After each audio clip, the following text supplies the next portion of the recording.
நமசிவாயம். சிவராத்திரி முதல் நாள் விரதத்தை முடித்து முதல் நாள் யூடியூப் நேரலை பயிற்சிக்கு வருகை தந்திருக்கக்கூடிய உங்களை வருக வருக என வரவேற்கிறேன். நமசிவாயம்.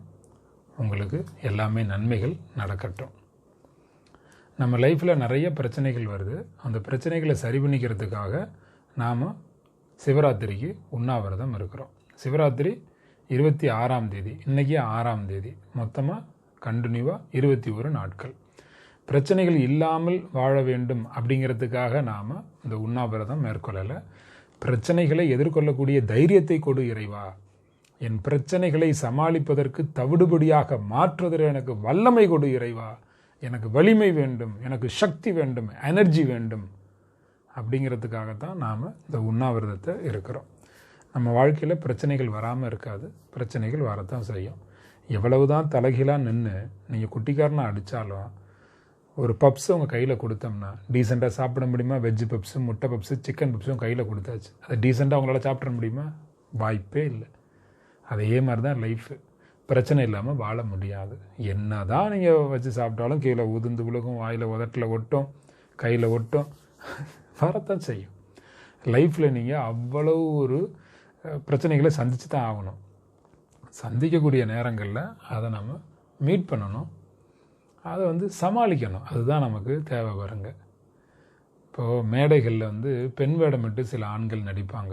நடிகர் சிவாஜி கணேசன் இந்த முதல் மரியாதை படத்துலலாம் எனக்கு ஒரு உண்மை தெரிஞ்சாகணும் சாமின்னு சொல்லுவார்ல, அவரெல்லாம் பெண் வேஷமிட்டு நடிக்கிறவர். சிவாஜி கணேசன் நாடகங்கள் நடிக்கும்போது, திரைப்படத்துக்கு முன்னே நாடகங்கள்லாம் நிறைய பெண் வேஷம் போட்டு நடிச்சிருக்காரு, திரைப்படத்துலேயும் நடிச்சிருக்காரு. அப்போ இந்த பெண் வேஷம் போட்டு நடிக்கக்கூடிய ஆண்கள் ஆண் என்பதை அந்த நேரத்துக்கு மறந்துடுறாங்க. மறந்து அவங்க அந்த வேஷத்தோடு ஒன்றி போகணும். அப்போ தானே வாழ்க்கை வாழ முடியும். இப்போ நாம் உலகமே நாடக மேடைன்னு சொல்கிறாங்கல்ல, நாமளும் இங்கே வாழ்க்கையில் நம்ம பாகங்களை நாம் ஒரு வேஷம் எடுத்து நடிக்க வந்திருக்கோம். இங்கே அந்தந்த பகுதிகள் உங்களுக்கு ஒரு ரோல் இருக்குது. உங்களுக்கு ஒரு கதாபாத்திரம். தந்தையாராக ஒரு இடத்துல இருப்பீங்க, மகனாக ஒரு இடத்துல இருப்பீங்க, சித்தப்பாவாக ஒரு இடத்துல இருப்பீங்க. ஒரே நபர் தான். நீங்கள் ஆஃபீஸுக்கு போனீங்கன்னா அங்கே ஒர்க்கராக இருப்பீங்க, டீச்சராக இருப்பீங்க. அதே வீட்டுக்கு வந்தால் அம்மாவாக இருப்பீங்க, ஒருத்தருக்கு மாமியாராக இருப்பீங்க. வேறு வேறு பாத்திரங்கள் ஆகுது உங்களுக்கு. நீங்கள் உங்களோட மட்டும்தான் உங்களாக இருக்க முடியுமே தவிர, இன்னொரு நபரோடு நீங்கள் சந்திக்கும் போது அவருக்கு நீங்கள் என்னவோ அதுவாகத்தான் நீங்கள் ஆக்ட் பண்ணணும். ஆக்ட்னா நடிக்க சொல்லலை. அவர் உங்களை என்ன ஆங்கிளில் பார்ப்பாரோ அந்த பார்வையில் தான் நீங்கள் அவர்கிட்ட நடந்துக்கணும். நீங்களாகவே எல்லோரிடமும் நடந்து கொள்ள முடியாது. நீங்களாக உங்களிடம் மட்டும்தான் இருக்க முடியும். இந்த அடிப்படை உண்மையை விளங்கிட்டீங்கன்னா உங்களுக்கு நிம்மதி ஆயிரும். இந்த சிவராத்திரி பயிற்சியில் நாம் உண்ணாவிரதம் இருப்பதும், அல்லது சில பேர் சைவ உணவாக இருங்க அப்படின்னு நான் உங்களுக்கு சொல்லியிருக்கேன். நீர்க்காய்கள் எடுத்து, கீரை எல்லாம் எடுத்துகிட்டு, இது மட்டும் எடுத்துகிட்டு அப்படியே கண்டினியூ பண்ணுங்கன்னு நான் சொல்லியிருக்கேன். அதுக்கு காரணம் என்னென்னா, உடம்பு டீடாக்ஸ் ஆகணும். அப்போ தான் மைண்டையும் டீடாக்ஸ் பண்ண முடியும். அதுக்கான ஒரு பயிற்சியாக தான் நான் உங்கள்கிட்ட இன்றைக்கி நான் பேசிக்கிட்டு இருக்கேன். இன்றைக்கி முதல் நாள்.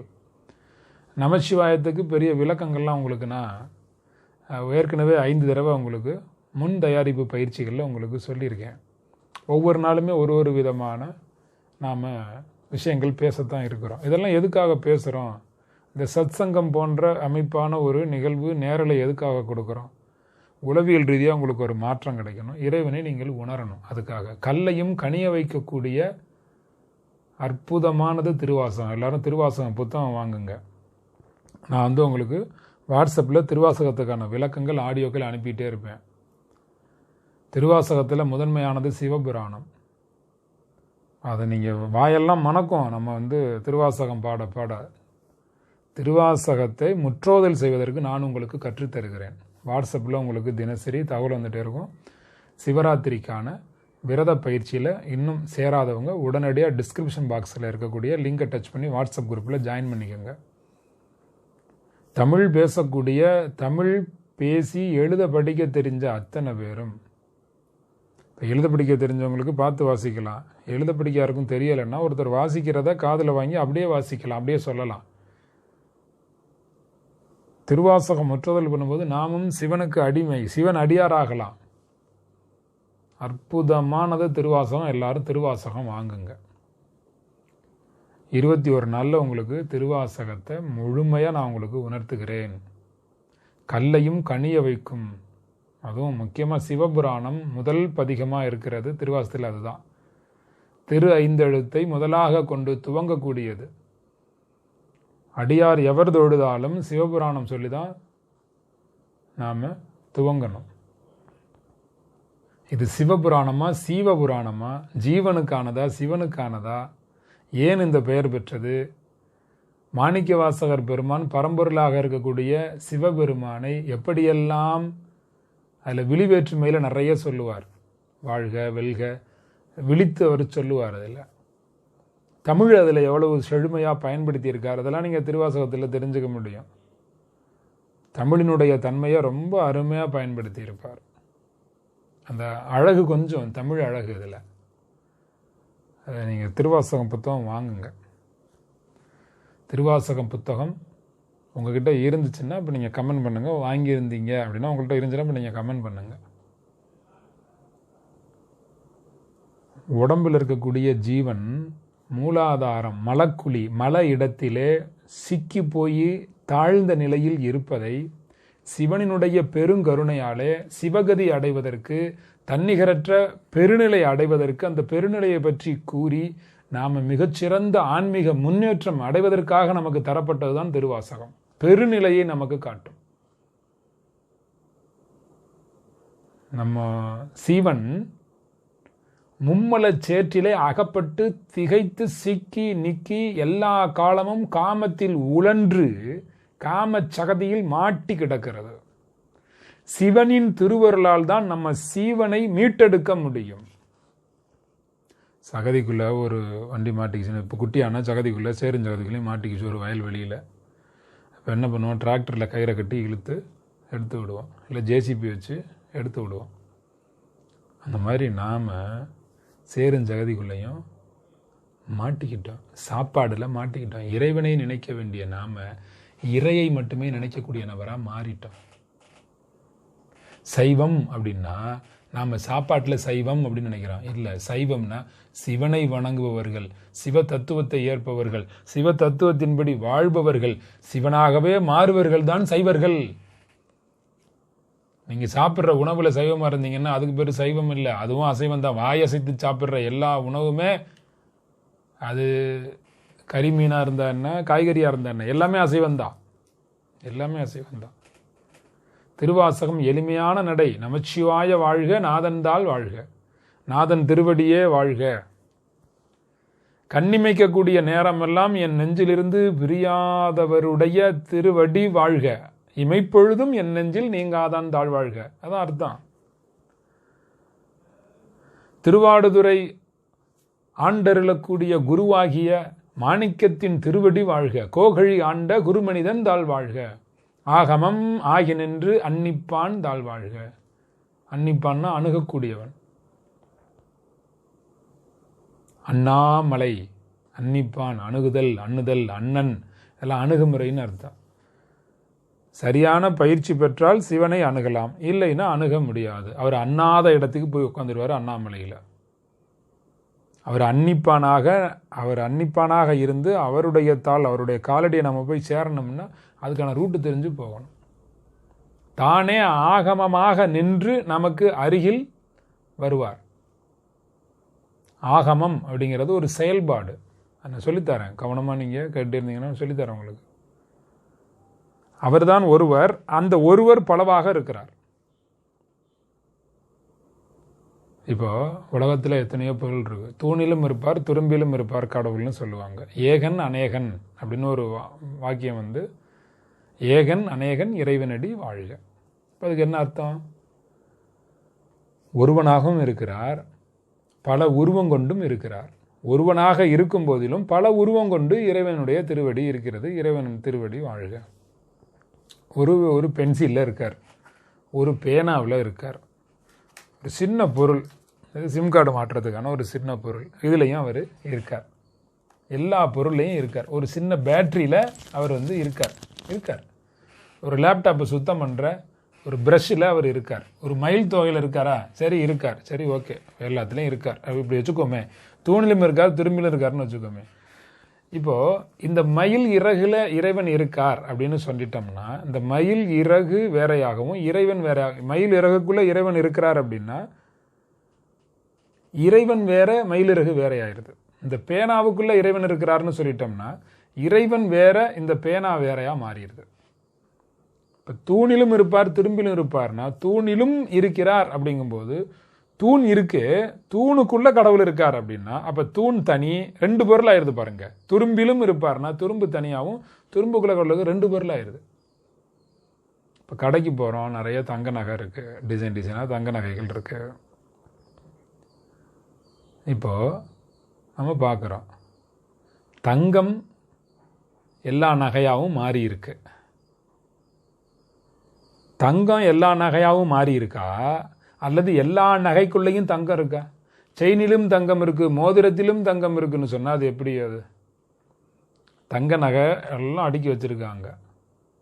அதோ ஒட்டியானத்திலும் தங்க நகை இருக்கிறது, நெக்லஸிலும் தங்க நகை இருக்கிறது, நெத்திச்சூடியிலும் தங்க நகை இருக்கிறது, தோட்டிலும் தங்க நகை இருக்கிறது, அட்டிகையிலும் தங்க நகை தங்கம் இருக்கிறது உள்ளே, அட்டிகைக்குள்ளும் தங்கம் இருக்கிறது. இங்க இருக்கும் எல்லா நகைக்குள்ளும் தங்கம் இருக்கிறதுனா எப்படி? அதாவது சொல்லும்போது இப்போ நேரம் புரிஞ்சிருக்கும் உங்களுக்கு. தங்கம் தான் எல்லாமாக மாறி இருக்கிறது. அப்ப இறைவன் எல்லாத்துக்குள்ளேயும் இல்லை, எல்லாமும் எல்லாமே இறைவன் தான் எல்லாமாக இருக்கிறார். இதுதான் இறைவன், மயிலருக்கு தான் இறைவன், இந்த பேனா தான் இறைவன், நீங்கள் தான் இறைவன், எல்லாமே கடவுள் தான், இந்த பென்சிலும் கடவுள் தான், எல்லாமே கடவுள் தான்.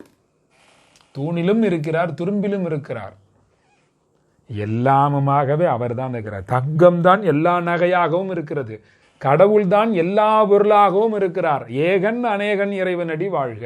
ஏகன் ஒற்றை தலைவன், ஏகத்தலைவன், ஒருவன், ஒருவனே இறைவன், ஒருவனே இறைவன், ஒன்றே குலம், ஒருவனே தேவன், ஒருவன் தான் இறைவன். அந்த ஒருவன் தான் எல்லாமுமாக இருக்கிறான். இதைத்தான் மாணிக்க வாசகர் சொல்றார். அப்போ கடவுள் எல்லாத்துக்குள்ளேயும் இருக்காரா அப்படின்னா இல்லை, எல்லாமுமாகவே கடவுள் தான் இருக்கிறார். அதான் நமச்சிவாய வாழ்க, நாதந்தாள் வாழ்க, இமைப்பொழுதும் என் நெஞ்சில் நீங்காதான் தாழ் வாழ்க, கோகழி ஆண்ட குருமனிதன் தாழ் வாழ்க, ஆகமம் ஆகி நின்று அன்னிப்பான் தாழ் வாழ்க, ஏகன் அநேகன் இறைவனடி வாழ்க. பாருங்க, வாழ்க வாழ்க வாழ்க வாழ்கன்னு எல்லாம் விழிவேற்று மேலே வரும் பாருங்க, விழிப்பு நிலையிலே வரும் பாருங்க. வாழ்க வாழ்க வாழ்க வாழ்க வாழ்க. அதெல்லாம் டிசைன் பண்ணி எழுதுறது. டிசைன்னா பிளானட் இல்லை, அது அது வரும். அது இறைவனை பற்றி நாம் எழுதணும் அப்படிங்கிற போது, இப்போ உதாரணத்துக்கு நீங்கள் சம்பாதிக்க நினச்சா கூட மற்றவங்களுக்காக சம்பாதிக்க நினைக்கலாம், நிறைய காசு வரும். உங்கள் கௌரவத்துக்காக சம்பாதிக்க நினச்சா காசு வர்றதை விட, இப்போ ஒரு கார் வாங்க நினைக்கிறீங்க, அப்பா அம்மா அண்ணன் தம்பி வீட்டில் எல்லோரும் இருக்காங்க, நம்ம குடும்பத்துக்காக கார் வாங்கி எல்லோரும் நம்ம சந்தோஷமாக வச்சுருக்கணும், மற்றவங்களுக்காக நம்ம கார் வாங்கணும், நம்ம குடும்பத்துக்காக கார் வாங்கணும், அப்படி ஒரு கோல் வைங்க, உடனே அது நடக்கும். குடும்பத்துக்காக வீடு கட்ட நினைங்க, அது நடக்கும். மற்றவங்களுக்காக ஒரு காரியம் செய்யுங்க, அது நடக்கும். மகளுக்காக வேணும் ஒரு கிலோ தங்கம், நிச்சயமாக அது வரும், நிச்சயமாக வரும். நம்ம குபேரோக பயிற்சிக்கு வர்றவங்க எல்லாம் 1 கிலோ தங்கம் வாங்கணும், 1 கோடி ஃபிக்ஸட் டெபாசிட்டு, பெரிய ஒரு தொழில் அமைப்புக்குள்ளே போய் நல்ல தொழிலதிபராக வரணும், பல பேருக்கு சேவை பண்ணணும், நல்ல பொருளை வியாபாரம் பண்ணணும். இப்படி ஒருத்தரையும் நம்ம உருவாக்கி எல்லாருமே நல்லா இருக்காங்க. குபேர யோக பயிற்சி இப்போ அட்சய திருதியை இப்போ ஆன்லைன் மூலமாக நடக்குது. அப்போ மற்றவங்களுக்காக நாம் செலவு பண்ணணும், மற்றவங்களுக்காக நாம் சம்பாதிக்க நினச்சா அது வரும். அதே போல் இறைவனுக்காக நம்ம பாடம் நினைக்கும் போது அருணகிரிநாதர்லேருந்து எந்த புலவராகட்டும், எந்த சித்தராக இருக்கட்டுமே, திருவள்ளுவர் திருக்குறளை கொடுத்தாரு, அவருக்காகவா? மக்களுக்காக. அது வரும் கருத்துக்கள். மற்றவங்களுக்காக எது செய்ய நீங்கள் நினச்சாலுமே அது வரும். உங்களுக்காக செய்ய நினைக்கிறத விட அடுத்தவங்களுக்காக செய்ய நினச்சிங்கன்னா அது அற்புதமாக வரும். அது மாதிரி தான் மாணிக்க வாசகருக்கு தமிழ் வந்து விழுகுது. மாணிக்க வாசகர் தன்னுடைய திருவாசகத்தினுடைய முதல் ஒலியாக அவர் பயன்படுத்தினது நமச்சிவாய திரு 5 எழுத்து மந்திரம். அது சொன்னது தான் அந்த அந்த ஒட்டுமொத்தமான திருவாசகத்துக்குமே அழகு. முதல் அந்த 5 எழுத்து. சிவம் வாழ்கன்னு தொடங்கியிருக்கலாம்ல, அது என்ன நமச்சிவாய வாழ்க. வணக்கத்துக்குரிய இறைவனேன்னு கூட துவங்கியிருக்கலாம்ல. எடுத்தோடனே அவர் நம வைக்கிறாரு, வணக்கம் தான் வைக்கிறாரு. வணக்கத்துக்குரிய இறைவன் சொல்லிக்கலாமே, நம தானே சொன்னார்.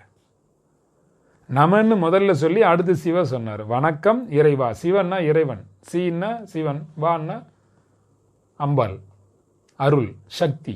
ஏற்கனவே உங்களுக்கு நிறைய சொல்லியிருக்கேன். போன 5 வீடியோவில் 5 லைவில் உங்களுக்கு சொல்லியிருக்கேன். அப்போ நம சொல்லி வணக்கம் சிவ இறைவா, பணிவினுடைய பணிவாக இருக்கிறேன் அப்படிங்கிறதுக்கான வெளிப்படை அதுதான். பணிவின் வெளிப்படை அது. அப்போ நம்ம வந்து பணிவாக இருக்கணும். வணக்கம் செலுத்தி எல்லாருக்கும் அன்பாகவும் அமைதியாகவும் எந்த நேரத்திலும் எந்த உயிருக்கும் தீங்கு விளைவிக்காத பண்போடு நாம் இருக்கணும். இது இந்த சிவசக்தி நேரத்தில் நம்ம கற்றுக்கணும்ல, இந்த பயிற்சி நேரத்தில் கற்றுக்கணும்ல, இந்த 21 நாளில் அதுக்கு நம்ம தயாராகணும்ல. யட்சனுக்கும் தர்மனுக்கும் ஒரு கேள்வி பதில் நிகழ்ச்சி வந்துச்சு.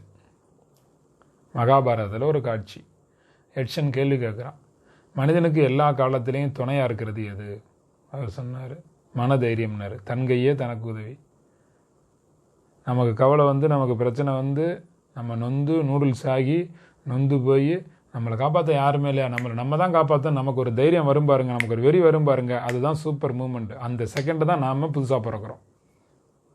நம்மளை தான் பார்த்துக்கணும். நம்ம கனவுகளுக்கு நாம் தான் உயிர் கொடுக்கணும். நமக்கு ஒரு எண்ணம் உண்டானுச்சுன்னா நம்ம கனவுகளுக்கு நாம் தான் உயிர் கொடுத்து நாம் தான் அதை டெவலப் பண்ணணும். நம்மளால் மட்டும்தான் நம்ம கனவுகளுக்கு உயிர் கொடுத்து டெவலப் பண்ண முடியும். வேறு யாரும் நம்ம கனவுகளுக்கு டெவலப் பண்ண மாட்டாங்க, உயிர் கொடுக்க மாட்டாங்க. நீங்கள் எங்கே போனாலும் இதான் நடக்கும். அப்படிலாம் யாரும் உயிர் கொடுக்க முடியாது.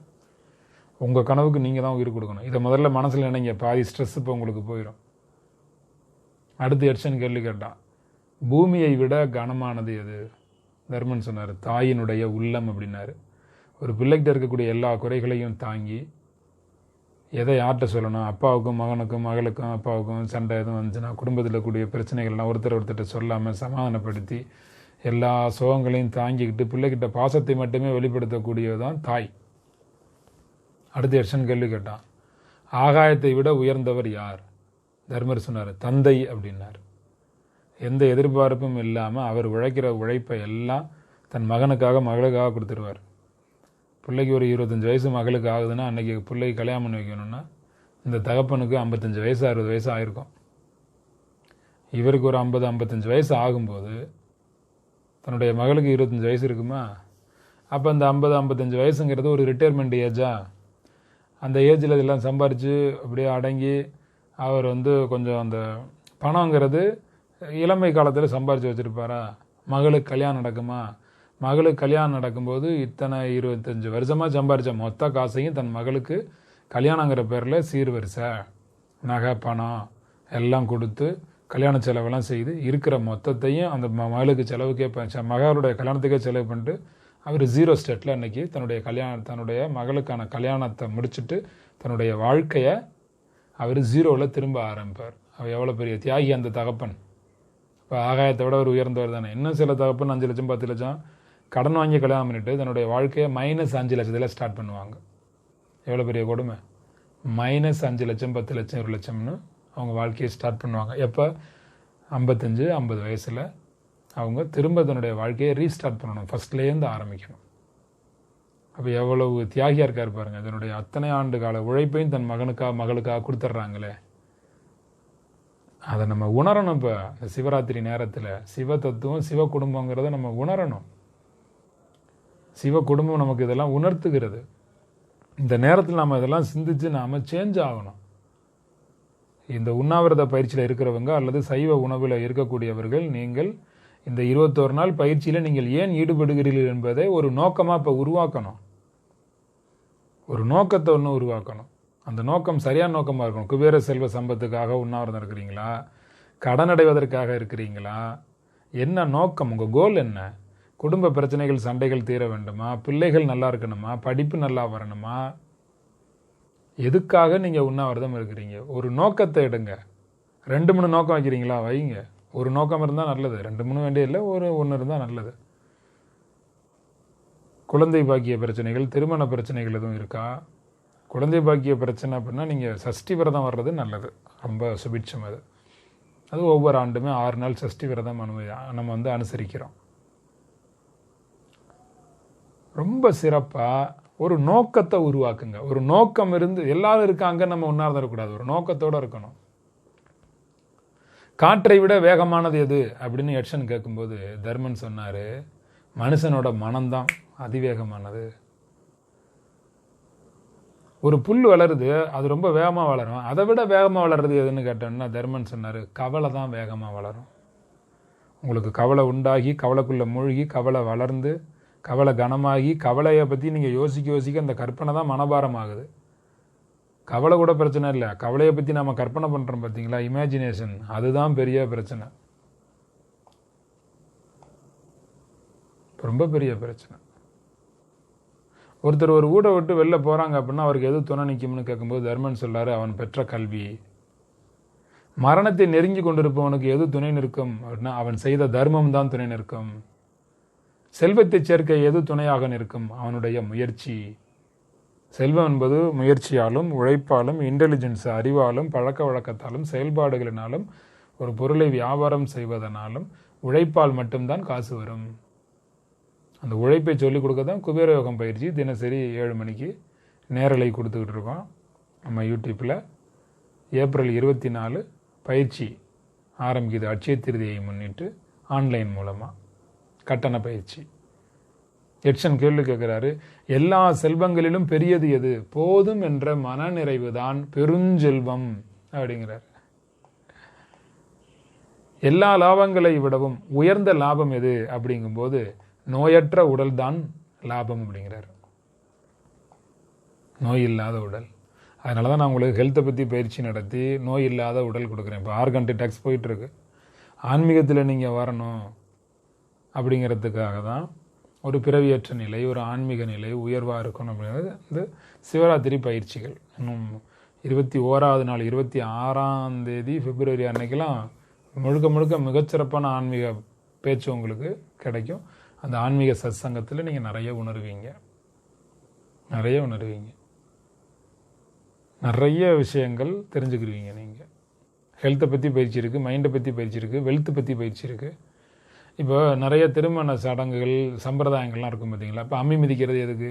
அந்த அம்மி போன்ற மன வலிமை அந்த கணவனும் மனைவிக்கும் வேணும்னு உணர்த்த. அரிசி தூவி வாழ்த்துறது எதுக்கு? உணவுக்கு பஞ்சம் இல்லாமல் நீங்கள் வாழ்வீர்கள் என்று சொல்வதற்காக. 3 முடிச்சு எதுக்கு? அறம்பொருள் இன்பம் அப்படிங்கிற உறுதி பொருளால் நீங்கள் நிறைய வேண்டும். அப்போ தான் பேரின்ப வீட்டை அடைய முடியும். அறம்பொருள் இன்பம் வீடு. இது உடலால் மனதால் ஆத்மாவால் நீங்கள் ஒன்றிணைய வேண்டும். அப்பொழுதுதான் கடவுளோடு நீங்கள் ஒன்றிணைய முடியும். உடல் பொருள் ஆன்மா, மைண்ட் பாடி சோல், இந்த 3ஆல் நீங்கள் கனெக்ட் ஆகணும். மைண்டில் கனெக்ட் ஆகும். அப்புறம் தேக சம்பந்தம், 2 பேரும் கலவி முறைகளில் தாந்திரிக் பயிற்சிகளில் மேற்கொண்டு 2 பேரும் கணவன் மனைவி தேக சம்பந்தத்தில் வாழுங்க. மைண்டு டிமாண்டு, பாடி டிமாண்டு, மைண்டு நீடு, பாடி நீடு, இதெல்லாம் நிறைவேற்றுங்க 2 பேரும். தாம்பத்தியத்தில் காதலால் காமத்தால் நிறைவேற்றுங்க மைண்ட் அண்ட் பாடி. அதுக்கப்புறமா சோல்மேட் ஆகுங்க. அதுக்கு 50-60 வயசு ஆகும் சோல்மேட் ஆகிறதுக்கு. அதுக்கப்புறம் பேரின்ப வீட்டை நாடுங்கள். அதான் 3 முடிச்சு. ஒன்றுக்கு அர்த்தம் இருக்குது. வாழை மரம், தென்னை மரம், தென்னங்கித்து தோரணங்கள், தென்னங்கித்து தோரணம் பச்சை பச்சை இலையாக தொங்க விடுவாங்க. எதுக்கு? வாழை தென்னை இது 2 அழியாத பயிர், எல்லா காலங்கள்லையும் வளரும். அதனுடைய பாகங்கள் எல்லாமே நமக்கு பயன் தரும். அதுபோல் மணமக்கள் நல்லபடியாக எல்லோருக்கும் பயன்படும்படியாக வாழ வேண்டும். குழந்தை பெற்றுக்கிறது வளர்க்குறது அது ஒரு பெரிய சேவை. அது தாம்பத்தியம் என்பது இருவரும் ஒன்று கூடி மகிழக்கூடியது. 4 செவத்துக்குள்ள பார்க்க நடக்கிறது சுப முகூர்த்தம், பார்க்காம நடக்கிறது, யாரும் பார்க்காம நடக்கிறது சாந்தி முகூர்த்தம், இருவருக்கு மத்தியில் மட்டும். அதன் மூலமாக குழந்தை பிறப்பது, அது ஒரு தெய்வம் இந்த உலகத்துக்கு வருகிறது, ஒரு தெய்வத்தை வளர்க்குறாங்க அவங்க. அது ஒரு பெரிய சேவை. அது நான் ஒவ்வொரு நாளும் ஒவ்வொன்றை பற்றியும் விரிவாக சொல்லித்தரேன். திருமணத்தை பற்றியே நான் ஒரு நாள் உங்களுக்கு பேசுகிறேன். மெட்டி அணிவது எதுக்கு? வாழ்வினுடைய ஒரு பொறுப்பு, ஒரு கட்டுப்பாட்டுக்குள்ளே இருக்கணும். அது ஒரு கால் கட்டு வந்தாச்சு, அதை சுட்டி காட்டக்கூடிய அடையாளம் தான் மெட்டி. கெட்டி மேளம் எதுக்கு? அந்த நேரத்தில் ஒரு பிரேக் ஸ்டேட். அது எல்லாரும் திருமணத்தை பற்றி யோசிக்கிறதுக்காக வந்தவங்க பல கதைகள் பேசி கொண்டிருக்கலாம். இப்போ கெட்டி மேளம் அடிக்கும்போது எல்லாருமே அந்த நேரம் அவங்க என்னென்ன மற்ற இது பேசினாலும் பிரேக் ஆகும். அது பிரேக் ஸ்டேட்னா அது ஒரு மைண்ட் ஸ்டேட். அது எல்லாருடைய மைண்டும் ஃபோக்கஸ் ஆகும் ஸ்டேஜுக்கு. மணமகன் மணமகள் அந்த தாலி கட்டக்கூடிய கெட்டி மேளம் சத்தம் போது தாலி கட்டுவாங்க. அந்த திருமண நிகழ்ச்சியை பார்க்குறது அது பிரேக் ஸ்டேட். இப்போ பிள்ளைங்க ஏதாவது ஒரு வேலை செய்யும்போது அதட்டுறோம்ல, அதட்டினா அவங்கள நம்ம எடுக்கிறோம் நம்ம சைடு பிரேக் ஸ்டேட். அவங்க கவனத்தை நம்ம பக்கம் திசை திருப்புறதும். அது பிரேக் ஸ்டேட். அது யாரும் அவங்களமான அபசகனமான வார்த்தைகளை கூட பேசிக்கிட்டு இருந்தாலும் அந்த வார்த்தைகள் யாருக்கு அதுலேயும் விழுகாமல் இருக்கிறதுக்கு கெட்டி மேளம். அதுக்கப்புறம் அந்த கெட்டி மேளங்கிறது மங்கள இசை. மைண்டில் நிறைய நமக்கு ஒரு சந்தோஷமான மகிழ்ச்சிக்கான திரவங்களை சுரக்கும். அந்த நேரத்தில் எனர்ஜியை கொண்டு வரும், மகிழ்ச்சியை கொண்டு வரும். அதுக்காக தான் நல்ல இசை, மங்கள இசை. இப்படி ஒவ்வொரு நிகழ்வுகளுமே காரண காரியங்களோடு தான் இருக்கு. இப்போ கணவன் மனைவிகளில் பிரச்சனை எங்கே வருதுன்னா, காதலன் காதலி கணவன் மனைவிகளில். சில ஆண்களை பற்றி சொல்கிறேன் பாருங்களேன். என்ன செஞ்சாலும் இந்த பொண்ணு நம்மளை விட்டு போகாதுன்னு தெரிஞ்சிருச்சுன்னா அந்த ஆண் அப்போ தான் அலட்சியப்படுத்தவே துவங்குகிறார். இது உண்மைங்கிறவங்க உண்மைன்னு கமெண்ட் பண்ணுங்க. நான் சொன்னது எனக்கு தெரிஞ்சு இது உண்மை, உங்களுக்கு இது உண்மைன்னு பட்டுச்சுன்னா எழுதுங்கன்னு சொல்கிறேன். என்ன செஞ்சாலும் இவன் நம்ம கூட தான் வாழுவா, என்ன செஞ்சாலும் இவன் நம்மளை விட்டு போக மாட்டான்னு ஒரு புருஷன் முடிவு பண்ணிட்டாருன்னா அப்பையிலேருந்து அலட்சியப்படுத்திகிட்டே இருப்பார். இதான் நம்மளை விட்டு போக மாட்டால என்னப்பா என்னப்பா என்னப்பா என்னப்பான்னு இப்படி தான் அலட்சியமே துவங்குகிறது. அப்போ ஒருத்தர் அலட்சியப்படுத்துகிறாருன்னா நம்மளை விட்டு போக மாட்டாங்க, நம்பிக்கை ஒரு வந்துருச்சுன்னு அர்த்தம். நம்பிக்கை வந்துருச்சு, சரி, அதுக்காக அலட்சியப்படுத்தலாமா? அப்படி மரியாதை கொடுக்காம கணவன் மனைவி மரியாதையோடும் அன்போடும் எப்படி இருப்பதுங்கிறத பற்றியெல்லாம் நான் சிவக்குடும்பங்கிற தலைப்பில் பேசுவேன்.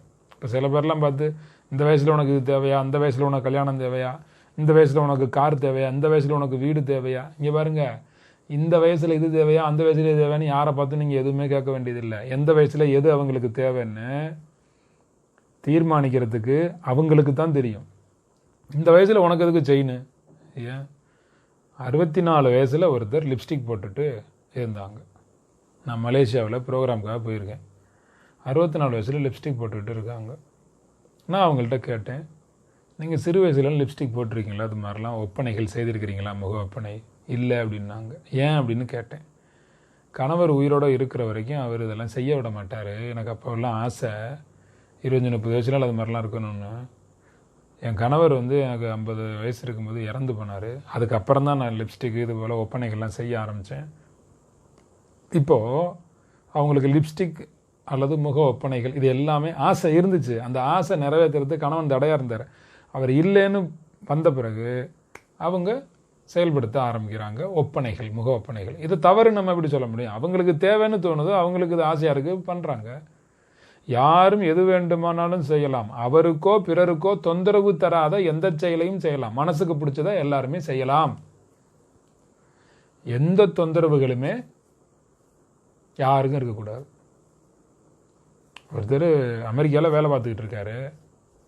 2 லட்ச ரூபா சம்பளம் மாதம், 15 வருஷம் வேலை பார்க்குறாரு. வேலையை விட்டு விவசாயம் பார்க்குறாரு. இப்போ சம்பளம் 20,000 25,000 கூட வரல. விவசாயம் பண்ணுறீங்களே, ஏன் இப்படி வேலையை விட்டு வந்தீங்க? எனக்கு சந்தோஷம். சரி, ஏன் இவ்வளோ நாளாக நீங்கள் விவசாயம் பண்ணாமல் வெளிநாட்டை வேலை பார்த்தீங்க? எங்கள் அப்பா குடும்பத்துக்குலாம் கடன் வாங்கி வச்சுட்டாரு. எங்கள் அப்பா சம்பாரி நான் அவனை படிக்க வச்சேன், வேலை பாருனாரு. நானும் வேலை பார்த்துக்கிட்டு இருந்தேன்.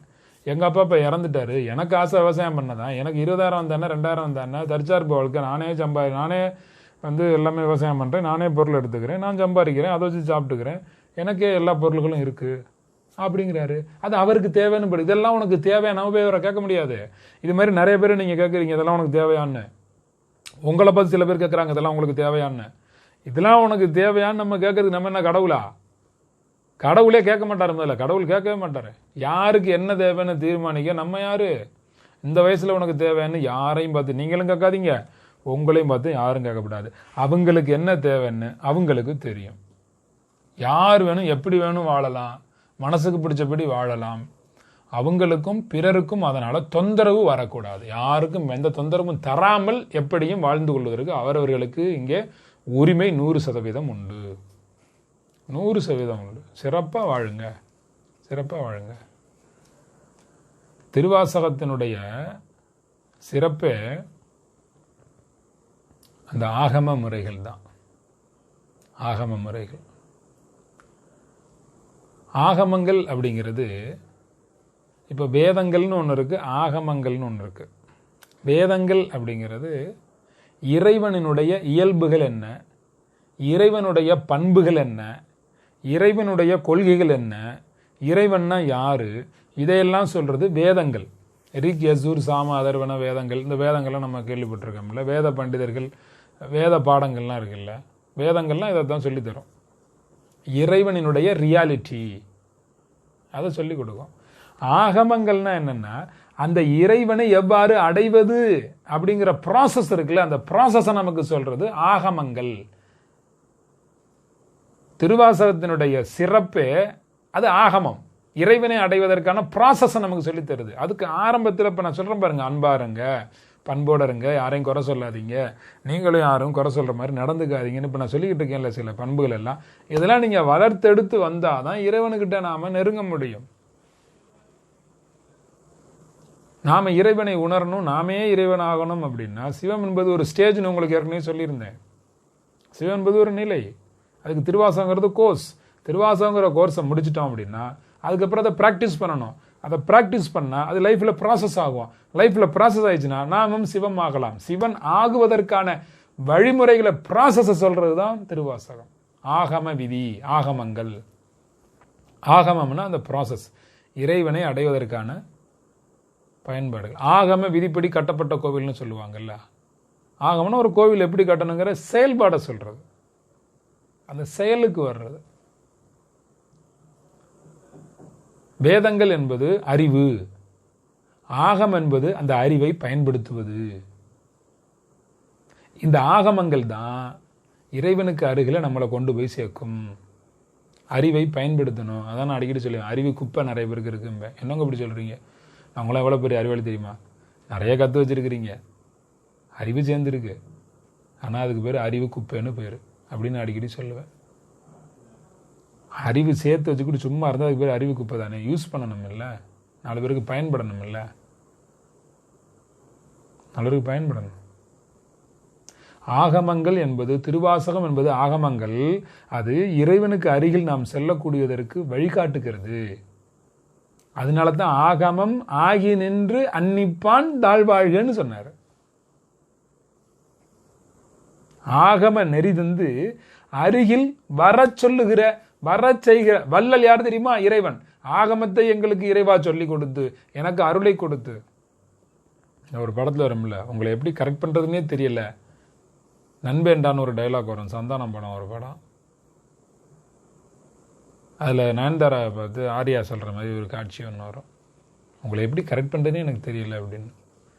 அந்த மாதிரி கடவுள்கிட்ட உங்களை எப்படி அடையிறதுனே எனக்கு தெரியல அப்படின்னா, என்னை அடையிறதுக்கு நானே உனக்கு வழி சொல்லி தரப்பான்னு கடவுளே நமக்கு வழி சொல்லி தராரு, வழி சொல்லி கொடுக்குறாரு. இறைவன் ஒருவன், ஏகம் சத், ஏகம் சத், ஒன்றே குலம், ஒருவனே தேவன். நமக்கு நிறைய சக்தியான நல்ல விஷயங்களை சொல்லி தருவதற்காகத்தான் திருவாசகம். நிறைய நல்ல விஷயங்களை ஷேர் பண்ணுறதுக்காகத்தான் நாம் இப்போ இருக்கக்கூடிய இந்த உண்ணாவிரத பயிற்சி. கெட்ட குணங்களெல்லாம் நம்மளை விட்டு போகணும். பெருமையும் கர்வமும் யாருக்கெல்லாம் இருக்கோ அவங்களுக்கெல்லாம் இதய நோய்கள் உருவாகும். அப்போ இந்த 21 நாளில் உங்கள் பெருமை குணம் கர்வத்தையெல்லாம் போக வைக்கிறதா என்னுடைய வேலை. கவலையும் துயரமும் யாருக்கெல்லாம் இருக்கோ அவங்களுக்கெல்லாம் வயிறு சம்மந்தப்பட்ட எல்லா பிரச்சனையும் வரும். கவலைப்பட்டுட்டே இருந்தீங்கன்னா லிவர் பிரச்சனை வரும், மலச்சிக்கல் வரும், செரிக்காது. எப்போத்தாலும் துன்பமும் துயரமாக இருந்தால் ஃபேட்டி லிவர் உண்டாகும். மைண்ட் எப்போத்தாலும் யோசிச்சுக்கிட்டே இருந்தால் மலச்சிக்கல் உண்டாகும். கவலையாகவே இருந்தீங்கன்னா செரிமானம் இருக்காது, புளிச்ச ஏப்பம் உண்டாகும், வயிற்றில் புண்ணு உண்டாகும். அடுத்தவங்களை பார்த்து வயிற்றுச்ச இருந்தாலும் வயிற்றில் புண்ணு உண்டாகும். அடுத்தவங்களை பார்த்து பொறாமல், ஐயோ அவங்க இப்போ இப்படி இருக்காங்க, இவங்க அப்படி இருக்காங்கன்னு அந்த வயிற்றுச்சை இருந்துகிட்டே இருந்தால் அது உண்டாகும். ஓவராக கத்தி பேசுகிற வாத்தியாருக்கெல்லாம் வயிறு பிரச்சனை உண்டாகும், தைராய்டு பிரச்சனையும் உண்டாகும். சத்தம் போட்டு பேசுனா தொண்டை பிரச்சனை, தைராய்டு பிரச்சனை வரும். கோவப்பட்டு பேசுகிற தாய்மார்களுக்கு பிள்ளைகள் மேலே பார்த்தாலும் கோவப்பட்டே இருந்தீங்கன்னா, டென்ஷன்லேயே கோவத்திலே இருந்தீங்கன்னா, கத்திக்கிட்டே இருந்தீங்கன்னா தைராய்டு வரும். அப்போ உங்களை உண்ணாவிரதம் இருக்க வச்சு மன ரீதியான கருத்துக்களை சொல்லி சிவபுராணத்தை பற்றி பேசி திருவாசகம் முழுவதையுமே பேசி திருவாசகத்தை முற்றுதல் செய்து உங்கள் மனதை சாந்தப்படுத்துவது, இறைவனை உங்கள் அருகில் நிப்பாட்டுவதும், உங்களை இறைவன் அருகில் கொண்டு செல்வதும், உங்களையே இறைவனாக மாற்றுவதும் தான் இந்த சிவராத்திரி பயிற்சியினுடைய முக்கிய நோக்கம். அதுக்காகத்தான் சொல்கிறேன், உடனடியாக திருவாசகம் புத்தகம் வாங்குங்க. இருக்கிறவங்க இருக்குன்னு கமெண்ட் எழுதுங்க, இல்லாதவங்க உடனே வாங்குங்க. நீங்கள் இருக்கிறவங்க கமெண்ட் எழுதினா தான் அத்தனை பேர்ட்ட இருக்குன்னு நான் தெரிஞ்சுக்க முடியும். துக்கமும் அழுகையும் யார்கிட்ட இருக்கோ அவங்களுக்கு சுவாச பிரச்சனைகள் வரும்.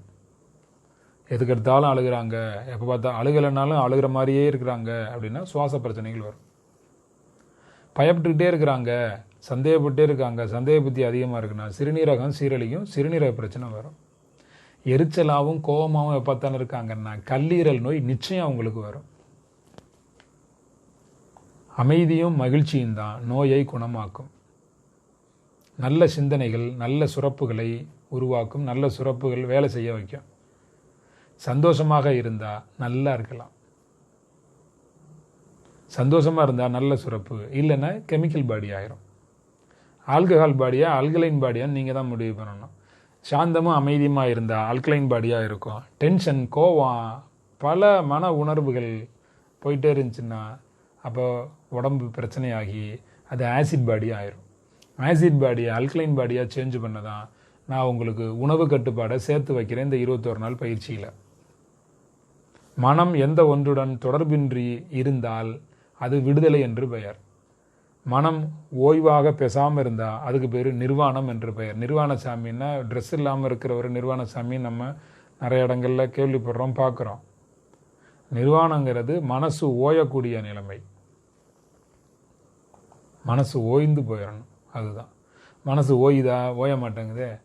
நாட்டில் எவ்வளவோ சோகம் சில பேருக்கு. சோகத்திலே மிகப்பெரிய சோகம்னு தெரியுமா? ஒரு டீயில் பிஸ்கட்டை நினச்சி சாப்பிட்றதுல ஆரம்பிக்குது சோகம். பாருங்கள், ஒரு பிரிட்டானியா பிஸ்கட்டு, மில்க் பிஸ்கட்டு ஒன்று எடுத்து அந்த டீயில் நினச்சி எடுத்தால் அதுக்குள்ளேயே விழுந்துடுது ஊறி. சரி, ஒரு மேரிகோல்டு எடுத்து மேரி பிஸ்கட் எடுத்து நினைக்கலாம்னா அது வட்டமாக இருக்குமா? அதை எடுத்து உள்ளே விட்டால் டீ கிளாஸுக்குள்ளே போகவே போகாது, நுழையாது. என்ன வாழ்க்கை பாருங்கள். ஒன்று டீ கிளாஸுக்குள்ளேயே போகாது, இன்னொன்று டீ கிளாஸுக்குள்ளே போனால் வெளியில் வராது. அடக்கடவுளே, என்ன பிரச்சனை பார்த்தீங்களா? சோகமாகவே தான் போகுது. எத்தனை சோகத்தை தான் தாக்குறது நம்ம வாழ்க்கையில். எல்லா சோகத்தையும் மீண்டு வர முடியும், சோதனைகளை மீண்டு வர முடியும். ஐயன் ஈசனை நம்பியோருக்கு சோதனை உண்டு, ஆனால் தோல்வி இல்லை. சோதனை சாதனையாக ஆக்கப்படும். சிவனிடம் கையேந்தியவர்கள் வேறு யாரிடமும் கையேந்தக்கூடிய அவசியம் இருக்காது. சிவன் வழியில நீங்கள் மிக மிக மிக மிக மிக முக்கிய வெற்றியாளராக மாற முடியும். நான் உங்களை மாற்றி காட்டுகிறேன், அதற்கான வழிகளை சொல்லுகிறேன். தினசரி நேரலை வாங்க, நாளைக்கும் நேரலை இருக்கு. நேரலை வரும்பொழுது ஆன்மீக சம்பந்தமான கேள்விகள் இருந்ததுன்னா அந்த கேள்விகளை எழுதி வாங்க. அப்போ நீங்கள் கமெண்டில் நீங்கள் கேள்விகளை எழுதினீங்கன்னா அந்த கேள்விகளுக்கு நான் பதில் சொல்லுவேன். இறுதியாக ஒரு செய்தி உங்களுக்கு சொல்கிறேன்.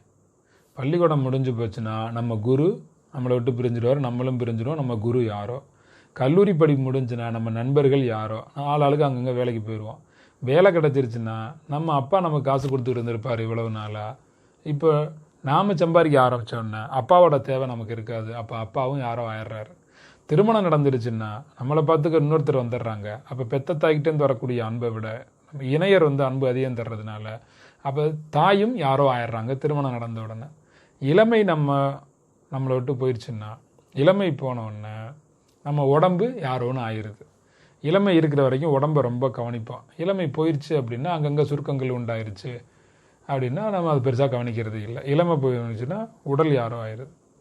கடைசி வரை யார் யாரோ நம்மக்கிட்ட வருவாங்க, யார் யாரோ போயிடுவாங்க. உயிர் போயிடுச்சுன்னு வச்சுக்கோங்க, நமக்கே நம்ம யாரோ தான். இந்த உலகத்தில் எதுவுமே நிரந்தரம் இல்லை. ஆனால் எல்லாமே இங்கே இருக்க போகிற மாதிரியும் நம்ம வாழ்க்கை முழுக்க இங்கே இருக்க போகிற மாதிரி நினச்சி நம்ம வாழ்ந்துக்கிட்டு இருக்கோம். எல்லாமே குறிப்பிட்ட காலங்கள் தான், எதுவும் சில காலம்தான். எல்லாமே உங்களை விட்டு ஒரு நாள் பிரியும். இந்த மனநிலைமைக்கு நீங்கள் வரணும். அந்த பிரிவுகளை தாங்க பழகணும். கொஞ்ச நாள் ஒன்று இருக்கும், ஒன்று போயிடும். இப்போ நம்ம எவ்வளோ பேசினாலும் 21 நாள் தான் பேசுவோம். அதுக்கப்புறம் பேசுவோம்மா? நம்ம அடுத்த சிவராத்திரிக்கு தான் பேசுவோம். அடுத்து குபேர பற்றி பேசுவோம், அப்புறம் சஷ்டி பற்றி பேசுவோம். இப்படி நரகாசுரன் போயிடுச்சுன்னு தீபாவளிக்கு நம்ம பேசுவோம். இப்படி ஒன்றுக்கும் ஒரு டைம் இருக்குது, ஒரு நாட்கள் இருக்குது. எல்லாமே பிரிவுகளுக்கு உள்ளானது தான். அதனால் யாரும் உங்கள் லைஃப்பில் உங்களை விட்டு பிரிஞ்சிருந்தா அது இயற்கை, நேச்சுரலி அது நடக்க வேண்டியது. அது நடந்து தான் தீரும். அதுக்கெல்லாம் பெருசாக நீங்கள் யோசித்து கவலைப்படக்கூடாது. கவலைப்பட்டால் உடம்புலையும் பிரச்சனை வருது பாருங்கள். திருவாசகம் புத்தகம் உடனே வாங்கினவங்க எல்லாரும் எனக்கு வாட்ஸ்அப்பில் ஃபோட்டோ எடுத்து அனுப்புங்க. வாட்ஸ்அப் குரூப்பில் ஜாயின் பண்ணாதவங்க உடனே ஜாயின் பண்ணுங்கள். மிகச்சிறப்பான பயிற்சியை கொடுத்து நான் உங்களை அற்புதமான சிவபக்தி நெறியாளராக, திருவாசகம் முற்றோதல் செய்யும் நபராக மாற்றி காட்டுகிறேன். செல்வவளம் மிக்கவராக நான் மாற்றி காட்டுகிறேன். ஆரோக்கியம் மிகுந்தவராக மாற்றி காட்டுகிறேன். அன்பு என்ற ஒற்றை சொல்லுக்கு சொந்தக்காரராக மாற்றி காட்டுகிறேன். சிறந்த ஆன்மீகவாதியாக மாற்றி காட்டுகிறேன். நல்லவராக, வல்லவராக, மிகச்சிறந்த இரக்க குணம் கொடைந்து மிகச்சிறந்த இரக்க குணத்தோடு வலம் வரக்கூடிய மிகச்சிறந்த வெற்றியின் மைந்தராக நான் உங்களை மாற்றி காட்டுகிறேன். அற்புதம் உங்கள் வாழ்க்கையிலே நடக்கும். நாளைக்கு சந்திப்போம். ஓம் நம